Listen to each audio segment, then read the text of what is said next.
Happy New Year. Happy New Year, y'all. What's up, everybody? Guys, it's 2023. That's true. Holy guacamole. How did we get here so quickly?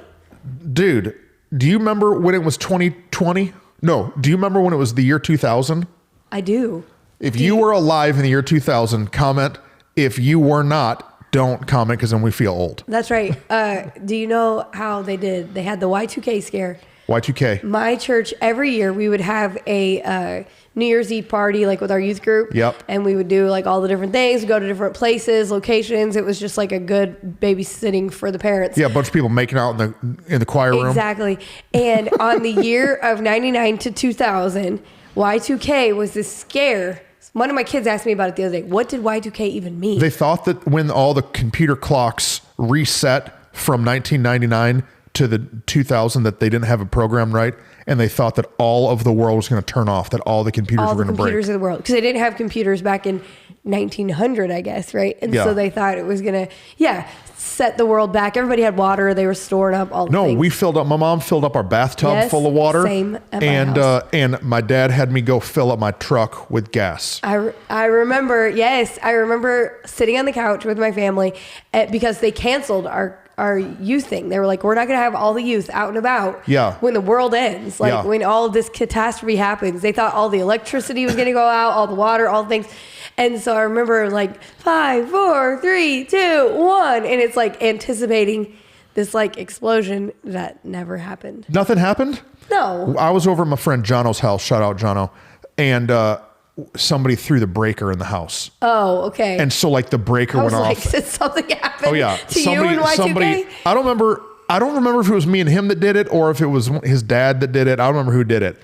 But they threw the breaker and people started losing their minds. Because it's midnight and it's black.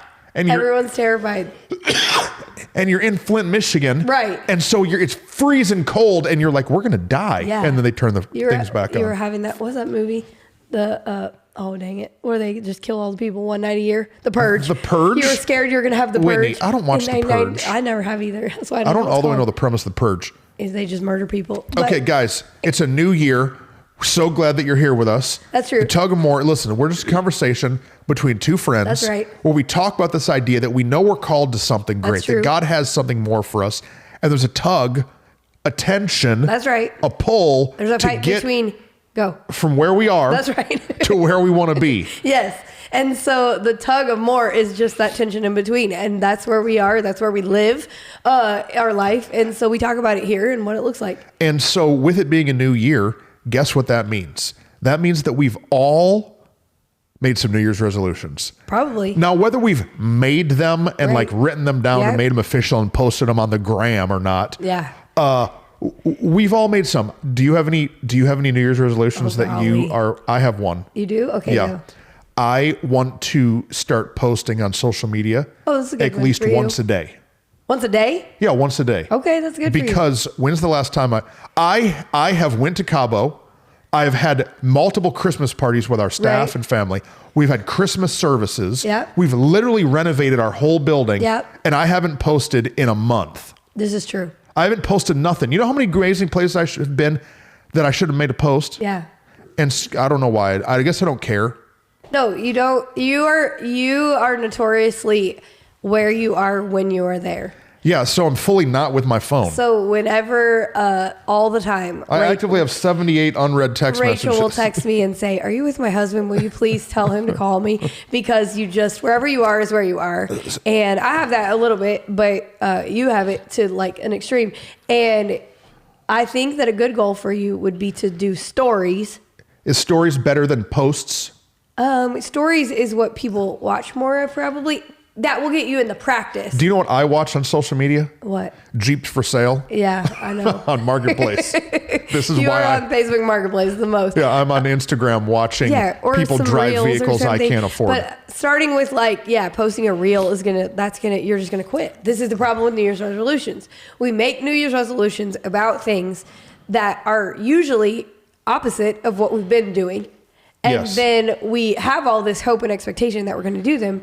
And then within like 2 weeks, we don't. And so I love you and don't want you to fail at your New Year's resolution. So start with something that's easy. Okay, so a reel? No, not a reel. A story So like literally you just open it, swipe it to the side, take a picture of your shoes and say, I got on my Nikes today. Got on them gum bottoms. Gum bottom shoes. And then post it and make sure it's linked to your Facebook so it'll post to your Facebook. Okay, so there's one of my New Year's resolutions. That's good. I want to hold on to some of the things I learned in 2022.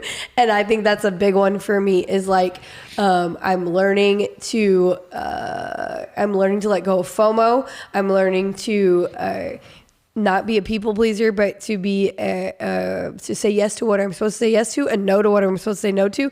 I'm learning to be savage about what I need to be savage about, and all these things that I'm like learning to abide last year. Whoa. I'm like, dear God, please help me keep abiding. Something we keep saying to each other is like slowing down to speed up. Like I got to learn to hold on to these things that I've learned and not let go of them. So you just hit like 5 episodes we need to do. Yeah, that's good. We should write those down. Getting over FOMO. Yeah, that's a good one. And then abiding. People pleasing, abiding, all those. Because what I typically do is come up with all the new things because there's more. Yeah. And so then I can find myself circling back on things I should have held on to that I didn't. And so I'm like, I want to really hold on to some of those. So your goal is to hold on to things that you learned instead of just adding a bunch of new stuff. Next thing, yeah. No, I think that's good. Which is also an opposite of me. I've been doing pretty good at resting. Yeah. So that's been like the big lesson that I think God's been trying to get off the throne. Yeah. Right? Get off the throne. We're going to do a series on that.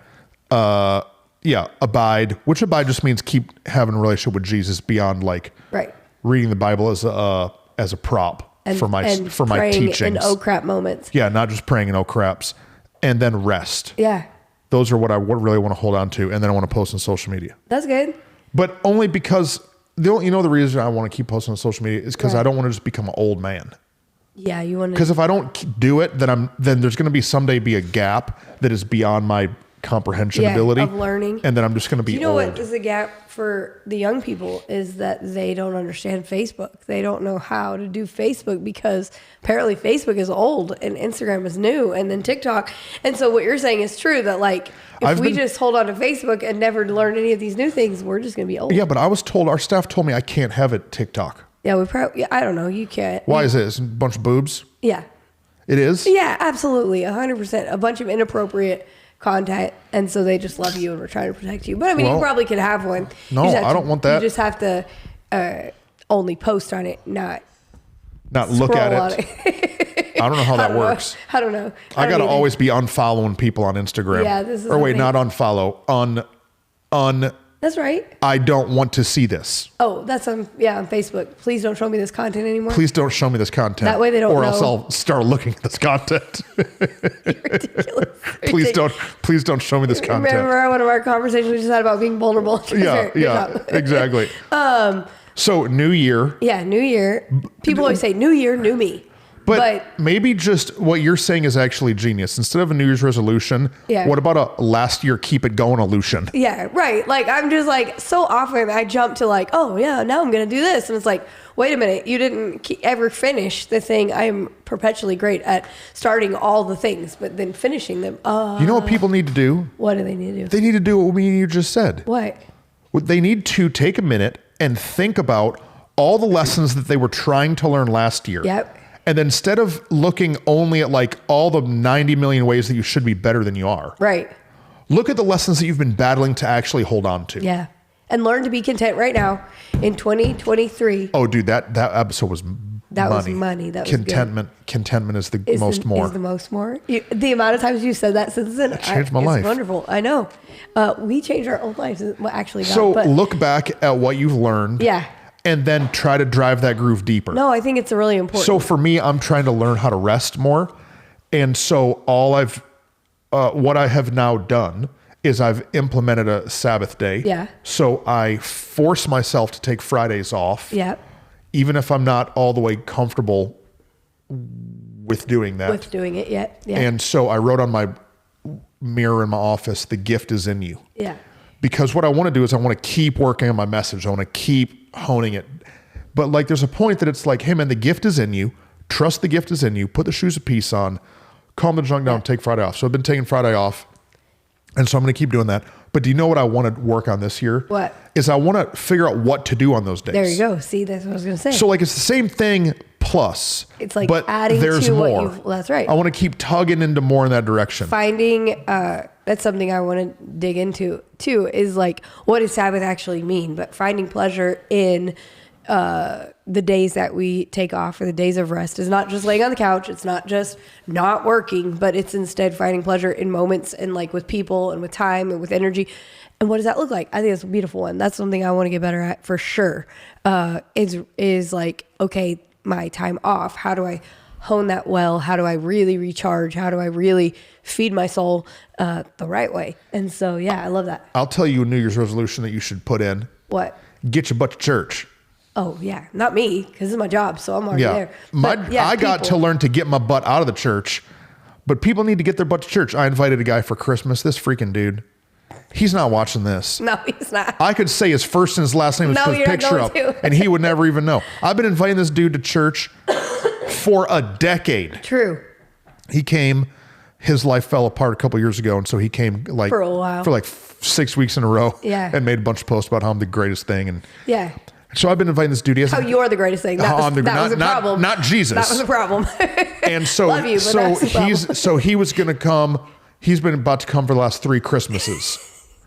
And so I invited him to our Christmas service. We saw him Friday, the 2 nights before. I saw the dude on Friday before our Christmas services.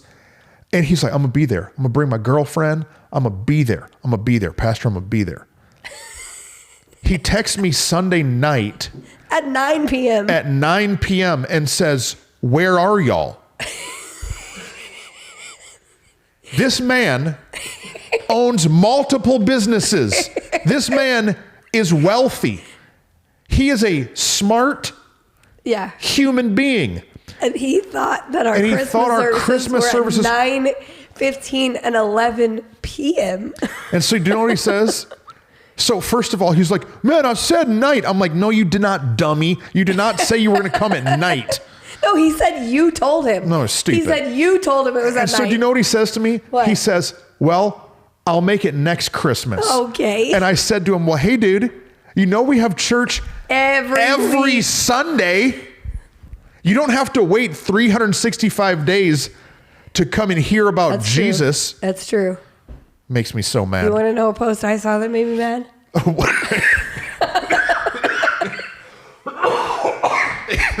Is this just going to be, I'm blacking out, I'm coughing so much. Is that what this episode is just going to be? Trust and Whitney rail against the world in 2023? No. No, the truth is we're filming this the end of December. Yeah. So we're a little bent out of shape. Yeah, I'm just tired. That's all. No, we're trying to project it's a new year. Yes. Okay, what else makes you mad in life? I saw somebody say, I'm just really sad at churches who are not having church on Christmas. Does anybody know who's having a Christmas service on Christmas? Mm-hmm. And like got all whatever and got comments of people like, is anyone actually going to have Christmas on Jesus's actual birthday? And then it was on a Sunday. Then they posted within 2 hours themselves and their family not at church, but instead watching sports, and said how we're spending our Sunday. And I was like, wait a minute, you're mad that there's no church on Christmas, but you ain't at church today when all the churches are having Christmas service. And so I was like, this is what happens. I get insecure and think we're losers because we don't do it when I read someone's post like that. Yeah. But then I don't see their other posts where they're saying they're not even coming on the day it is open. Yeah. So. You know what always happens? What? January. What? The gym is packed. Oh my word. So many people at the gym that it's annoying for people that regularly go to the gym. It's packed. There's so many people, but then by February, they're gone. They're all gone. By Valentine's Day, they're out of there. They want the box of chocolates. This is what I'm saying. New Year's, new you. No, it's the same you showing up every year, and that's the problem. I got a friend who owns a gym. Yeah. And he always does promos for January. Yeah. Because it's like their biggest growth time. Absolutely. At the gym. Right. But then people just don't keep going. No, they don't go because they didn't go the year before, and then they didn't make any actual changes to make their New Year's resolution stick. We need to do What the Health too. Yeah, we do. We do need to do what the health too. But what are some of the things that people try and fail at, and then why? Try and fail at? Yeah. So you just said health. Oh, try and comma and fail at. Fail. Like they try I think people get in say, shape. yeah, people, I'm going to get in shape, and they set an unrealistic goal of I'm going to have a 6-pack by June. Yeah. I'm like, listen, if you're 85 pounds overweight, you're not going to have a 6-pack, maybe ever. That's true. Unless you move to Biggest Loser Ranch and you can have $40,000 worth of plastic surgery. Yeah, exactly. But we set unrealistic goals. Yeah. Like maybe a better goal than I'm going to lose 50 pounds is I'm going to lose 6 pounds a month. Yeah. For 6 months in a row. That's a good one. You know what I mean? Like I'm going to set these more realistic, smaller, tangible goals. Yeah.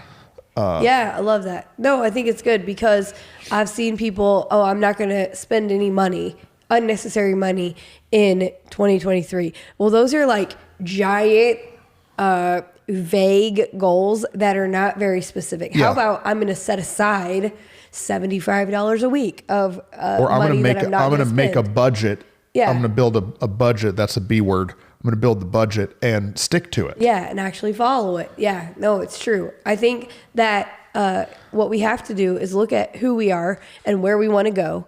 And I mean, even for me, one of my 2022 things I learned that I have to hold on to in 2023 is to manage my expectation. Yeah. Because if I have my expectation all the way up here and that tug and tension between where I am and where I want to be, it's just so frustrating that I want to give up. And so we have to instead just set some small goals of where we want to be. And I think the other is not 2023. What you said is so good. How about in the next 3 months? Yeah, the next quarter. What are my quarter goals? We do this with our staff. We set some small goals that are attainable that I can then look back in 3 months and evaluate, how am I doing? How's that going? What we do instead is we make these resolutions for the year, and then we come to our dinner with our friends or whatever conversation, or we look in the mirror in December and go, oh crap, I didn't do it. How much do you wish that you could do better? I wish that I was 100% better at everything. 100%. I wish I was 100% better at every area of my life. Yeah. I wish that my health was better, my finances were better. I wish that my time management was better. I wish I was a better husband. I wish I was a better dad. Yeah. I look at every area. Right. And I easily look at how bad I suck in every area. And then I want to get better at all of them at the same time. Right. But maybe that doesn't work. Yeah. Maybe I think maybe it doesn't. Maybe that's not manageable. Yeah. And so maybe you just have to find an area of, okay, I'm going to stop doing these things. I'm going to start doing those things. And then I'm going to call that good. I'm going to hold it for 3 months. Yeah. No, it's something like if you're spending hours on looking at your phone a day. Right. Like maybe it's not, I'm going to stop looking at my phone. Maybe it's, you know what Rachel did? It's really smart. She set, timers. And so like, she literally can only look at Instagram for like, I don't know how long, 40 minutes or something a day. Yeah. And then Instagram stops working. Yeah. It's genius. Yeah. And so that's something that she implemented a long time ago, and it's helped her. So maybe there's little pieces that we should work on instead of trying to do a major life overhaul. Right. No, I think that's super good because in small doses, we can make big change. What is the phrase? We overestimate what we can do in a short amount of time, but underestimate what we can do in 5 years. It's like we overestimate what we can do in 5 days and we underestimate what we can do in 5 years, something. But it's like, if we'll make these small shifts now, then maybe we can actually get to where we're going. And so I know for our tug team, that is a hard one because we all want to tug into more right now as fast as we can, be everywhere that we want to be. And then we live in an instant gratification world. Mm-hmm. And so we look on Instagram and we see people's highlight reels and we're like, well, if they're there, then I got to get there. No, you don't know what their story is. You don't know how long they've been doing it. You don't know what sacrifices and things they're doing behind the scenes to get where they are. Let's just focus on us and where we're at. And then, yes, small steps to get us to be just a little bit better. Something you said just a minute ago made me think, like, one thing we never say is that that's good enough. We never like in the day and go, well, that's good enough for today. And good enough feels like never enough. Like good enough feels like it sucks. Yeah, we didn't try hard. Yeah. And I'm like, but the truth is, if I gave my best effort for the day, then that's good enough today. And like, it's not, if every day's a great day, then no day is special. Like, the truth is, I got to give my best effort today and let it be good enough for today, and then know that I can try tomorrow. But when we swing the pendulum so hard, it's not sustainable. You know what else is you're looking at a new year and trying to fix some stuff about you is who should you be comparing yourself to? Oh, well, no one is the answer. You should only be comparing yourself to yourself. Correct. And then to a realistic goal. Like I follow Dwayne The Rock Johnson on Instagram. Okay. Let me tell you what is not a good comparison for me and my health goals. Dwayne is on $10,000 worth of steroids a month. Right. His whole job is come fight. If you say that he's not, come and fight me, Dwayne. You're guaranteed. There's no way that you're, I don't know, what is he, 55 and still gaining massive muscle mass. Yeah. Like, but what we do is we compare ourselves to things that are unrealistic. Right. I used to listen to Gary Vee all the time. Yeah, I remember that. That was not a healthy thing. No, I'm already a hustle grind guy. Yeah. And then you're comparing yourself to this thing that is like, it's not really fair. Right. It's not fair to compare what you're accomplishing to what somebody else is accomplishing. And you don't know all of their story. Like, you don't know all of their show. You don't know if Gary Vee's alone at night crying in his bed, actually sad. Like, I know that's what we think. No, what we see on their highlight reel is who they are. No, that's not who they are. Yeah. And like, they're just giving their content, but we have to look at ourselves at what you said. I'm not good at competitive things.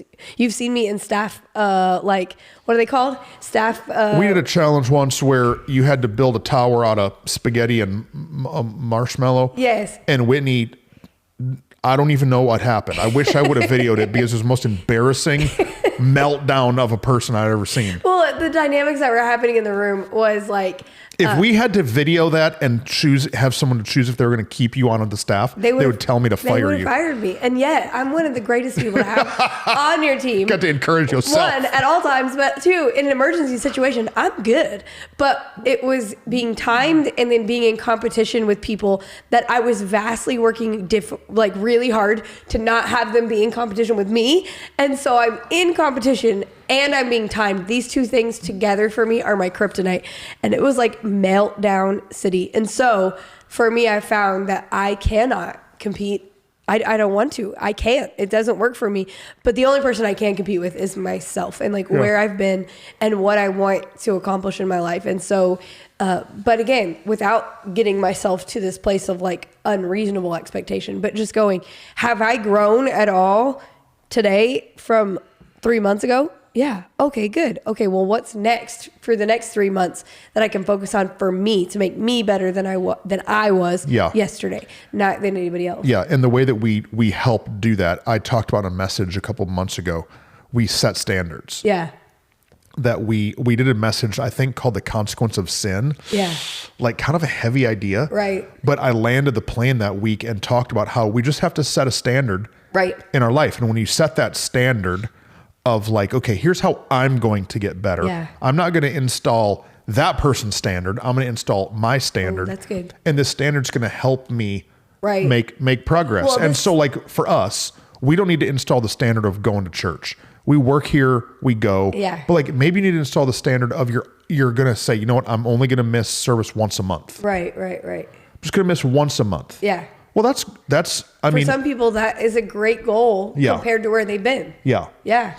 Instead of just, I'm going to go once a month. Right. Or like my boy, I'm going to try to go every 3 years, except go at 9 p.m. like an idiot. And so, no, it's super good because what a standard is a line that you're unwilling to cross. Yeah. And what we can do sometimes is set standards that we've never been able to even get close to. No. We've never even been able to like... I'm going to read the Bible through once a month. Yeah, that's intense. Have you ever read the Bible through all in its entirety? No? Okay, then that's probably not a good goal for you. But like it's a line, well, I guess it's a line of delineation, whether it's I will not cross or I will stay in this part of my lane. But if you've never even seen that lane, if you've never even like drawn that lane before, then it's going to be really hard for you. But you've got to go, okay, I'm close to this. This is the standard of where I've been really close. I've started to get there, but then I sometimes screw up, whatever. Nope, this is the new standard that I set for myself, a new boundary, a new guardrail, whatever the word is that helps you. but like, and then I'm gonna stay right there. Yeah. And I think like simple ones for me is the like, I'm gonna 5 days a week, I'm gonna make sure that I'm awake before 7 a.m. Like that is not a big one for some people, but like I hate mornings. So for me, waking up at like 6:45 has helped me have time to have my abide time in the morning, have time to get ready in a slower way, have time to like actually enjoy myself rather than run out the door frazzled. Like small standards that then help us get to where we're going. Something I did a couple years ago is I put alarms in my phone that I have on that I get up every morning at 6 a.m. And so look at Sunday. Sunday's called calling. Okay. And Monday through Friday is called discipline. And so now this is something I did years ago and it's helped me. It's the reason I've been able to get back in the gym and start working out is that my alarm's just going off. Right. My alarm's going off. I'm getting up. It's a discipline that I've put in. But I remember it started there with like, I'm not waiting up till 8:45. Like I got to be at the church at 9. No, it's good because for me, the other part is funny is like once you start setting those standards, then they become natural. So now even I've been sick for the last several weeks. And what's been frustrating to me is that now I can't sleep past 7 anyway. That like even being coughing and hacking. Yeah. Well, no, but my body now naturally wakes up at the time that I set the standard for, because I implemented that into my life of like, okay, 6:45 is going to go off and I'm going to get up and that's what's going to be. And like, even for a season, there was times where it's like, I'm not going to hit the snooze. I had to like tell myself that, but now I just wake up at 6:45 every day. That's now what it is. Yeah. Which, what can be hard is that sometimes those standards, when we set them, they're hard for a season. They're hard to get to and accomplish.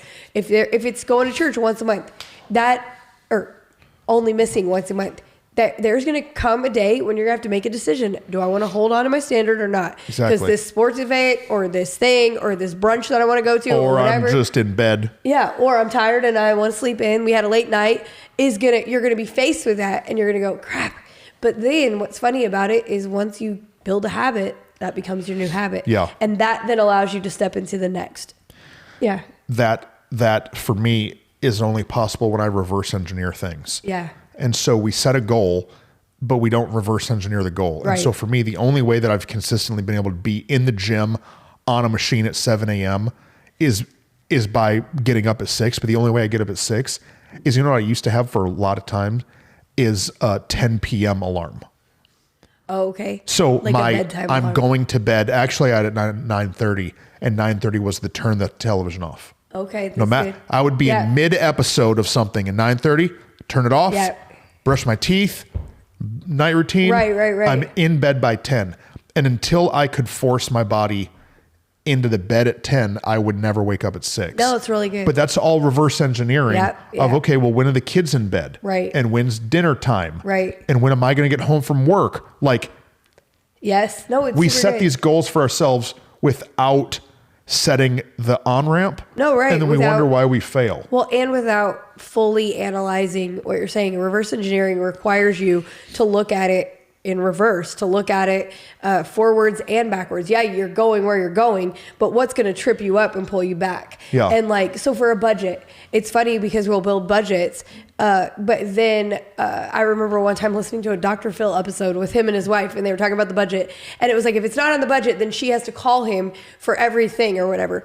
Well, literally within a week, she had called him like 85 times because what they didn't consider was the art supplies for the kid, the birthday party that they were going to have to go to, these other people. And so it's like, yes, set your budget, but have you reverse engineered when birthdays are, when a vacation is that you want to have, when these other expensive times of the year are? Like, we have to actually look at it forward and backwards. I love what you're saying because I think so often we get forward thinking without looking backward and going, where have I tripped up in the past? Right. Where have I not allowed myself to actually succeed? And so we have to be vulnerable and self-aware, that word that we love, enough to admit, oh crap, every year at my kid's birthday, I want to spend too much money and I want to do Chuck E. Cheese and a party and balloons and invite all the people and the pizza and buy them a giant gift. And now I'm $1,500 down. Right. Reverse engineering is, I mean, it could be the episode. Yeah. Like, the only time I've ever started to actually get healthy and lose weight and make progress is when I've meal prepped and when I know what I'm eating. when I don't have a plan, when I haven't reverse engineered my day, like, you know what I'm going to eat for lunch today? Whatever the junk I feel like. Guess what that's probably going to be? Nachos. Right. You know, we about to leave and go get some barbecue. Right? And so, like, because I don't have a plan, I didn't reverse engineer my day. I'm just going to do whatever I feel. Right. When you do whatever you feel, you do stupid stuff. Yeah. You make emotional decisions in or physiological decisions. Like, I'm so hungry that now I'm just going to eat whatever's in front of me. Whereas, when what is the phrase? When you fail to plan, when you fail to plan, you plan to fail. You plan to fail. And like, so often, the reverse engineering of it requires some extra steps. And it requires being honest about our failure. And like, your willingness to say, I'm probably going to eat some nachos. That is something sometimes we aren't willing to do. We aren't willing to say, oh, I spent too much money here. Oh, I got lazy there. Oh, I gave up here. Oh, I got offended there. Yeah. We have to look inwardly and go, where did I actually really lose it, screw it up? Because our intention was to succeed. Yeah. But our preparation did not prepare us to succeed. No, and so, like, we can have all the great intentions, but we have to have preparation, and that's part of the reverse engineering. Well, if you're a person of more, it's easy to keep adding on stuff, and then you're in trouble. Like, you listed the birthdays. Yeah. Dude, that's what we do. Oh, 100. Like, we have a kid's birthday, and Rachel wants it to be great, and I want it to be great because she didn't have good birthdays growing up. Right. So then it's like, okay, well, we're going to rent this place. Yep. And then we're going to get these cakes, but then cupcakes. Oh, and then the kids need something to take home. Right. And then, like, when you don't plan, you legitimately look backwards and you're like, we just spent $1,500 on what? Right. What are we? On a memory that soothes my emotions, not my kids' emotions. You just said something huge that when that we were talking about with all of it, with food, with budgeting, with there's these emotional responses we have that if our preparation and plan doesn't go into it, we'll make an emotional decision rather than a logical decision in the moment. And then we look back and we're like, dang it, I didn't hold to what I wanted to do. Yeah. But the reverse engineering, the planning, the preparation is the piece that then says, okay, I want to have a great time for my kid. I am going to get emotionally invested in this because I didn't have what I wanted. I want them to have better than I did. Okay, but if this is my budget, then how am I going to go into actually giving it to them in the way that will soothe and make them feel special, not make me feel like I went above and beyond. Yeah. And so this year, 2 years ago for Titus' birthday, we were too crazy. And so we just celebrated his birthday in November 30th. And Rachel did a great job. Yeah. She said, okay, we're not going to do that. Here's what we're going to do. We're going to get these games and these things, and we're going to invite these people. We're going to do it this time so we don't have to feed everybody lunch. And and she stayed in budget. Yeah. Which allowed us to then spend at Christmas what we wanted to spend at Christmas because we didn't go banana pancakes at the end of November. Exactly. But it's all that reverse engineering. You have to do it. Okay, so if somebody has a goal or something they want to accomplish, what are the steps to reverse engineering? So it is, okay, what is the goal? What is the timeline for the goal? Okay. I think there has to be some checkpoints along the way. How am I doing? Am I even getting close to it? Am I not? And then where have I failed before? Where have I failed is a huge one. And then who's going to help hold me accountable? Okay. That's a huge one for me. Like you mentioned the going to church, only missing once a month. Somebody needs to know in your life, hey, I'm only going to miss once a month. And then ask me when I either miss more than once a month or just check in with me. Hey, how you doing on that? How's it going on that? Where's your struggle? What's happening? Yeah. Because if you don't allow somebody else in, there's been seasons where for you and I, we've had different, like you mentioned, going to lunch. Okay, I'm only going to eat these things. Don't let me go to this place. Yeah. And we have to have somebody around us that can say, hey, I thought you said you didn't want to do that. Accountability is huge. Yeah, it's huge.